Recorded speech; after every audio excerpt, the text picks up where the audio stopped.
നമ്മൾ ഒരുപാട് വലിയ കെട്ടിടങ്ങൾ കണ്ടിട്ടുണ്ട്, അത്യാധുനിക സൗകര്യങ്ങളുള്ള കൊട്ടാരങ്ങൾ കണ്ടിട്ടുണ്ട്. പക്ഷേ അവിടെ മുസ്ലിം ലീഗ് പടുത്തുയർത്തിയ ഈ 51 വീടുകൾക്കൊരു പ്രത്യേകതയുണ്ട്. അവ വെറും കെട്ടിടങ്ങളല്ല, മനുഷ്യസ്നേഹം കൊണ്ട് എഴുതപ്പെട്ട 51 കവിതകളാണ്. മുണ്ടക്കയിലെ പ്രിയപ്പെട്ടവർക്കെല്ലാം നഷ്ടപ്പെട്ടപ്പോൾ, ഭൂമി പിളർന്നു പോയപ്പോൾ, ഉറ്റവർ ഇല്ലാതായപ്പോൾ അവരെ ചേർത്ത് പിടിക്കാൻ ഒരു കൈ വേണമായിരുന്നു. അവിടെയാണ് രാഷ്ട്രീയം മാറ്റി നിർത്തിക്കൊണ്ട് ജാതിയുടെയും മതത്തിൻ്റെയും മതിലുകൾ തകർത്തുകൊണ്ട് ഒരു പ്രസ്ഥാനം കടന്നു വരുന്നത്. 51 വീടുകൾ, അത് വെറുമൊരു കണക്കല്ല. 51 കുടുംബങ്ങളുടെ വീണുപോയ ആത്മവിശ്വാസത്തിന് നൽകിയ പുതിയ മേൽക്കൂരയാണ്. ഒരിക്കൽ പ്രളയവും ഉരുൾപൊട്ടലും എല്ലാം കവർന്നെടുത്തെടുത്ത് ഇന്നുയരുന്നത് വൈവിധ്യങ്ങളുടെ മനോഹരമായ സംഗീതമാണ്.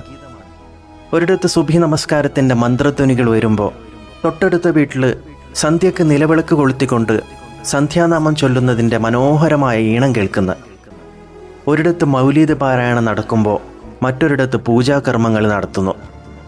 അതെ, മതത്തിൻ്റെ പേരിൽ വേലിക്കെട്ടുകൾ പണിയുന്നവർക്കുള്ള ഏറ്റവും ശക്തമായ മറുപടിയാണിത്. നിങ്ങൾ വിഭജനത്തെക്കുറിച്ച് സംസാരിക്കുമ്പോൾ ഞങ്ങൾ ഐക്യത്തെക്കുറിച്ച് സംസാരിക്കും, നിങ്ങൾ മതത്തെക്കുറിച്ച് സംസാരിക്കുമ്പോൾ ഞങ്ങൾ മനുഷ്യനെക്കുറിച്ച് സംസാരിക്കും എന്ന പ്രഖ്യാപനമാണിത്. ഒരു മാസത്തെ ഭക്ഷണവും ആവശ്യമായ ഫർണിച്ചറുകളും എല്ലാം ചേർത്ത് ഏറ്റവും ഗുണമേന്മയുള്ള വീടുകൾ ഒരുക്കി നൽകിയപ്പോൾ അവിടെ ആരും ഗുണഭോക്താവിൻ്റെ രാഷ്ട്രീയമോ വിശ്വാസമോ നോക്കിയില്ല. ഈ തെരഞ്ഞെടുപ്പിൻ്റെ ആരവങ്ങൾക്കിടയിൽ ഇതൊരു വോട്ട് ബാങ്ക് രാഷ്ട്രീയമാക്കി ആഘോഷിക്കാനും അവർ മുതിർന്നില്ല എന്നതാണ് ഏറ്റവും വലിയ മഹത്വം. നമുക്ക് ചിന്തിക്കാൻ ഒന്നേ ഉള്ളൂ, നല്ലൊരു നേതൃത്വവും ആ നേതൃത്വത്തിൽ ജനങ്ങൾക്ക് വിശ്വാസവും ഉണ്ടെങ്കിൽ അസാധ്യമായി ഒന്നുമില്ലെന്ന് ഈ 51 വീടുകൾ നമ്മെ പഠിപ്പിക്കുന്നുണ്ട്.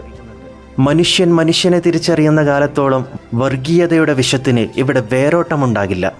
ദുരിതകാലത്ത് കണ്ണീർ തുടക്കാൻ ഒപ്പമുണ്ടായവർ തന്നെയാണ് യഥാർത്ഥ സഹോദരങ്ങൾ. ഈ വീടുകൾ സ്നേഹത്തിൻ്റെ, സഹാനുഭൂതിയുടെ, അതിജീവനത്തിൻ്റെ അടയാളമായി കാലം അടയാളപ്പെടുത്തും. മനുഷ്യത്വം ജയിക്കട്ടെ, ഐക്യം പുലരട്ടെ. വീഡിയോ ഇഷ്ടമായാൽ ലൈക്ക് ചെയ്യാനും ഷെയർ ചെയ്യാനും ഫോളോ ചെയ്യാനും മറക്കരുത്. നന്ദി, നമസ്കാരം.